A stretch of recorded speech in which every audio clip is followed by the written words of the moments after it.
Hi everybody and welcome back to Lost Genre Reddit Stories. And I'm back and thank you for all the nice holiday wishes. I hope you all had a great time with your loved ones as well. Now let's get back to the stories. In today's video I've got two of them and both of them have updates. So let's get started with the first one. This post is from the subreddit Am I the A-hole with an H and it's from user Suspicious Minds. Am I the a-hole for refusing to spend Christmas with my in-laws because my children get bullied? We have 2 children, 5 female and 6 male, and my sister-in-law, my husband's sister, has 2 children, 10 male and 9 male. And every time we visit, they hurt my children in one way or another, both physical and emotional bullying. So this time, I told my husband that I didn't want to spend Christmas with his family. He got upset because he doesn't want to lose his family. He is very close to his mom and sister because they lost their father when my husband was 10.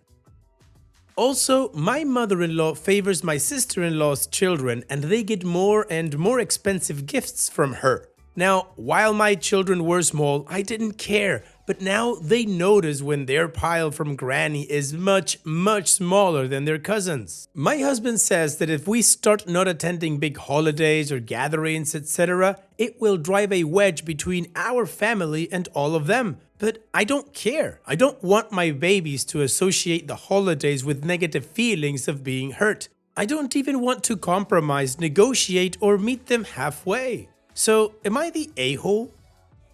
So, short and simple like your post OP, no, you are most definitely not the a-hole. The a-holes here are your in-laws and in this case also your husband, which sucks of course because he should be your partner in this. He should also be the one protecting his kids and not just you. Now, I don't know what his background here is, if he's got some trauma or something went on that he's just not seeing that his kids get bullied or he's dismissing it in favor of spending time with his family. Which I gotta say, he should understand that his family is you and his kids. The rest are extended family. Unfortunately, OP, I don't think you have an in-laws problem. I think you have a husband problem, that he should stand up for you and your kids and tell him to F off, and he should just spend Christmas with you. It shouldn't be you saying, I don't want to spend Christmas with your family. It should be him saying, we're not spending Christmas with those a-holes and we're gonna have our own little Christmas together. Now, I know you didn't ask for advice, but just in case, I think you should sit down with your husband and clear things up with him, and he needs to make a decision.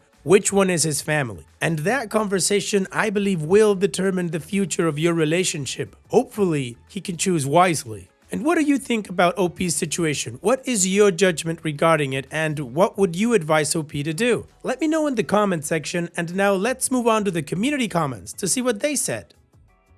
Secret Double 9239 says, not the a-hole, but next time you speak to your husband, use a hypothetical. Tell him you took the kids to a park or playground and then described one of the events where your kids were injured by their cousin. See how he reacts. If he's pissed off and angry, tell him that his nibblings did that and he didn't react. However, when it's someone outside of the family, all of a sudden the behavior is not to be tolerated.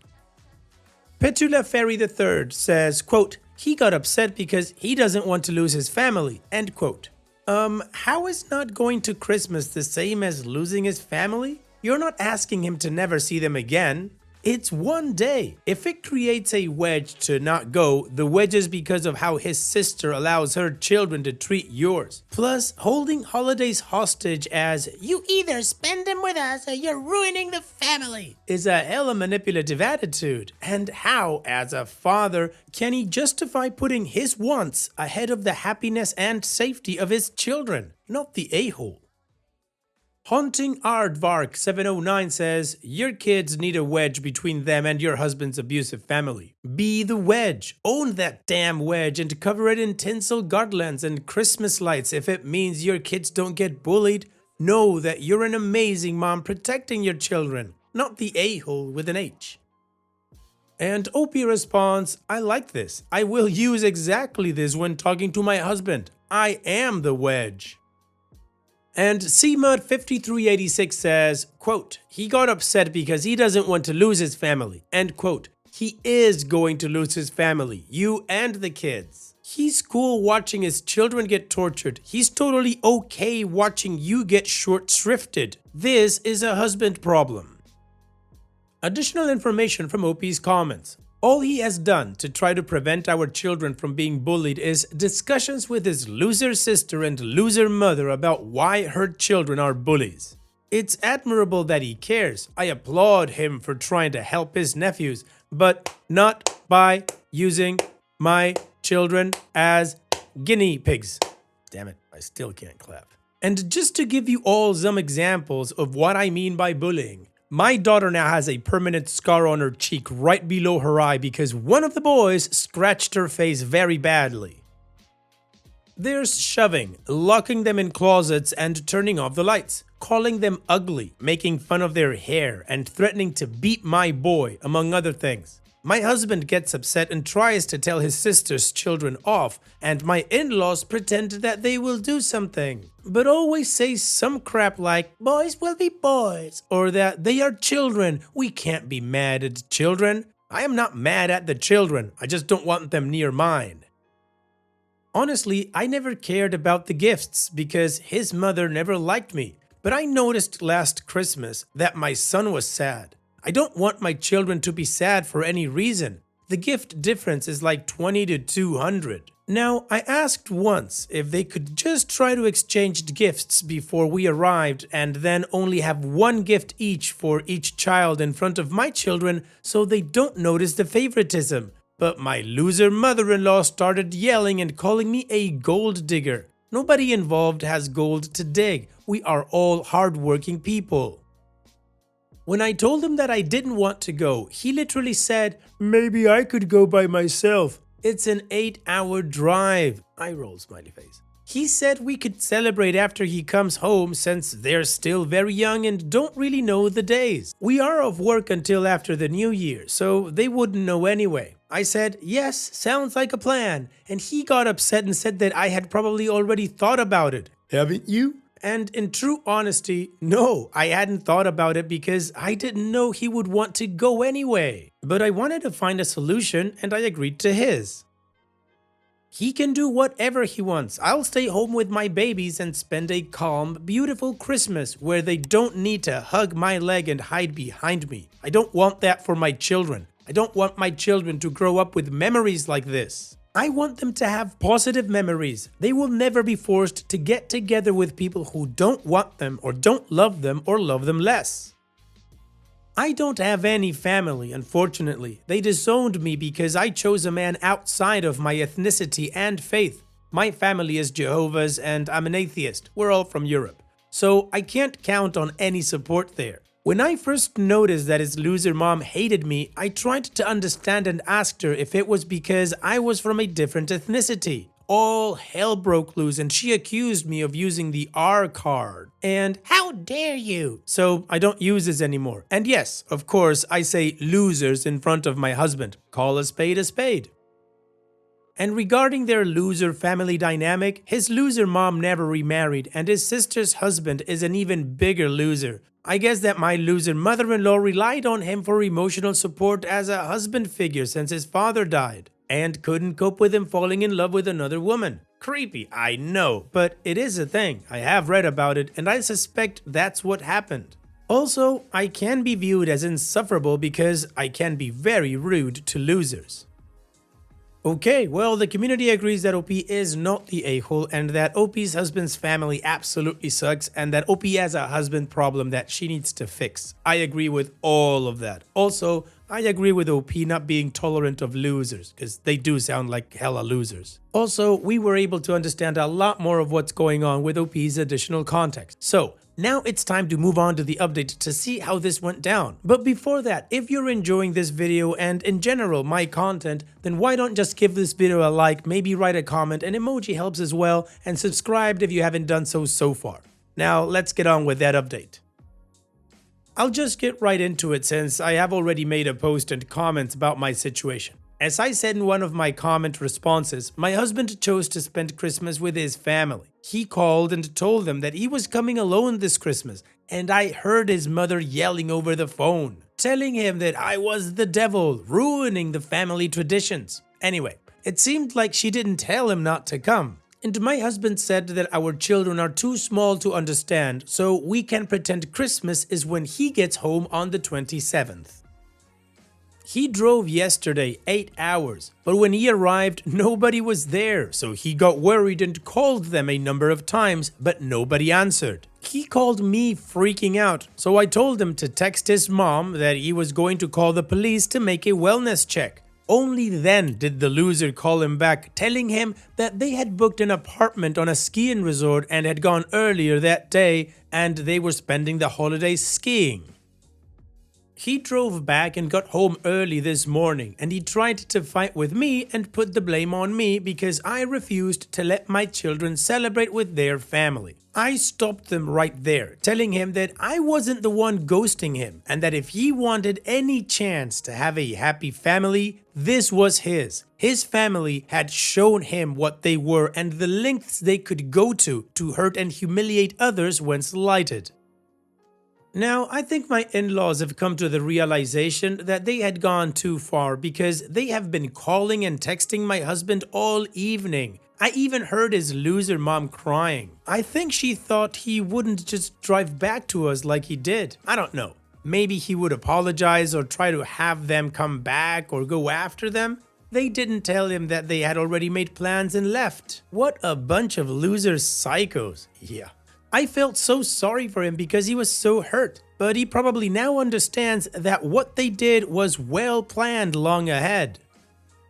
I also made it clear that they were not welcomed here if they think they can come and apologize to my husband for making him drive to an empty house. And I made it even clearer that I will never have them in my or my children's lives. I will start my own Christmas tradition for my little family, and it will not be 2 days after as he suggested. I told him that I wanted this clear so he could make his choices known and how to proceed with his life, and know who he thinks is more important to him. I am done having losers in my life, and my children will not mix with these types of people, however. Barfing smiley face. That probably didn't drink smiley face coffee.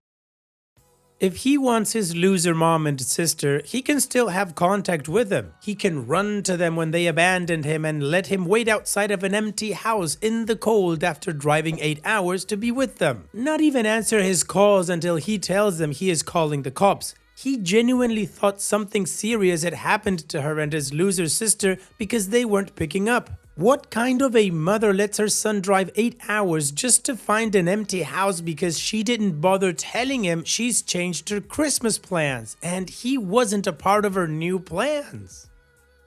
He hasn't apologized, but to be fair, I told him that I refuse to ruin my day in any discussion or talk and that he should think, really think, before opening his mouth with me because whatever he says and decides next is going to decide our future. I really hope we can solve this, but I feel like we are heading in the direction of divorce, it seems. Anyway, he agreed to give us a break and to talk about it later. I know he does love me very much. I don't know if he likes me all the time though. In spite of all of that, I have had a wonderful weekend, however. My son was over the moon when I said that we weren't visiting grandma. The children were happily surprised by dad's presence, and we had a Christmas lunch with my closest friend and her youngsters. Now we are making pizza, because I thought Christmas was going to be on the 27th and didn't prepare. Merry Christmas and thanks for all the support. Well, OP, I gotta say, I admire your spine. You are one of my favorite OPs so far. You just didn't take any crap from anybody and you protected your children. That's it. That's the job. As to the future of your relationship, I'm gonna leave that to you and your husband and that conversation that you guys are gonna have. Hopefully your husband can open his eyes and see that his family is right there in front of him and not 8 hours away. I'm happy you and your children had a Merry Christmas, OP. Thank you so much for sharing and take care. And now, let's move on to the next post that, like I said in the beginning, also has an update. This post is from the subreddit Petty Revenge, and it's by user Rosexknight. Don't like my rapping? Fine then, no one gets posed this year.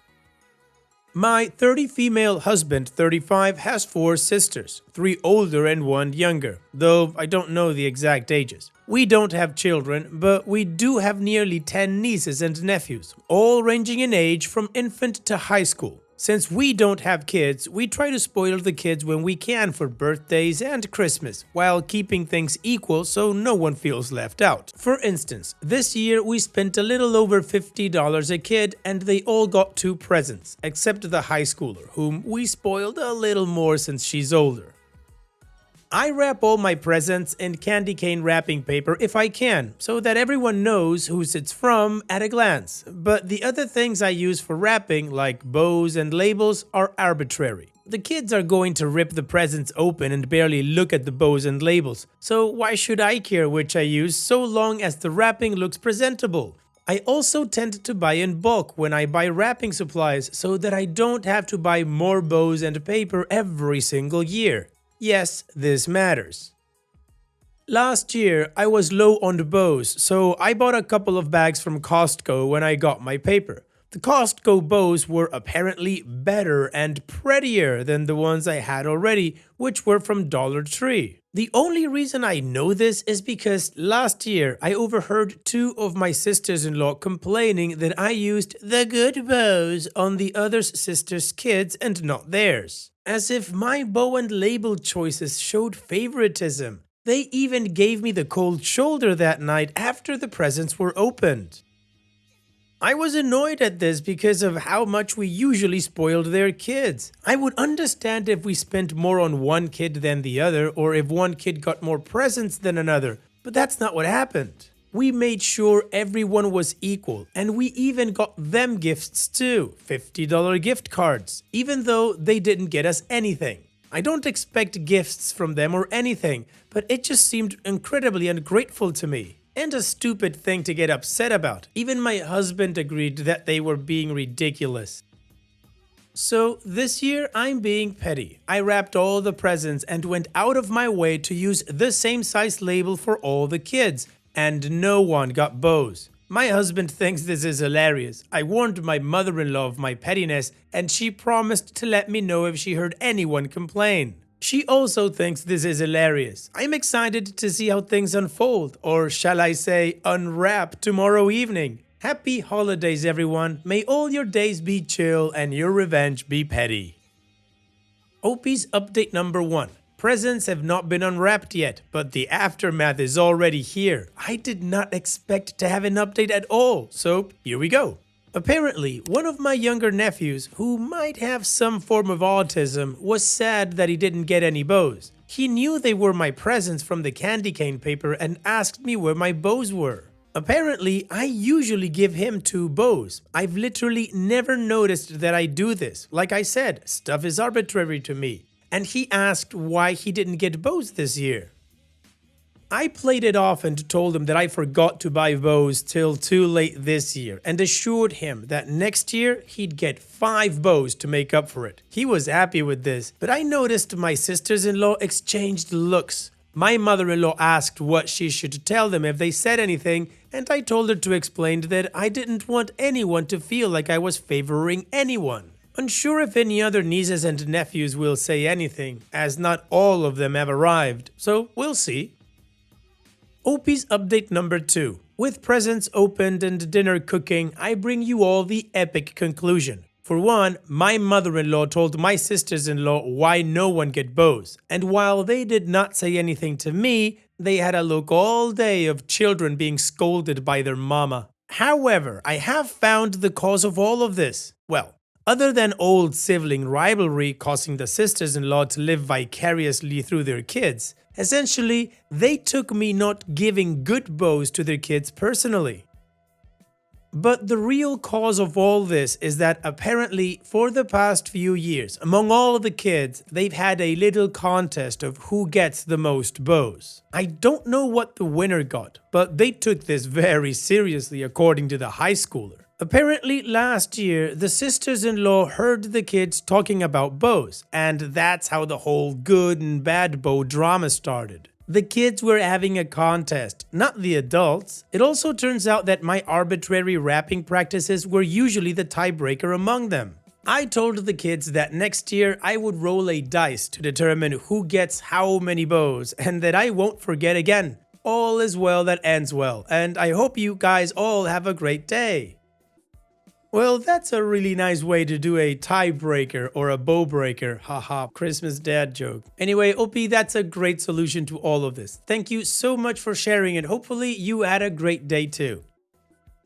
And that's it for today's video. Thank you so much for taking the time to watch it. Now, if you've gotten to this point in the video, I assume that you like these stories that I'm reading out. So here are a couple more that you might enjoy. And if you don't have any time to watch another story right now, save it for later. And also, don't forget to hit that subscribe button.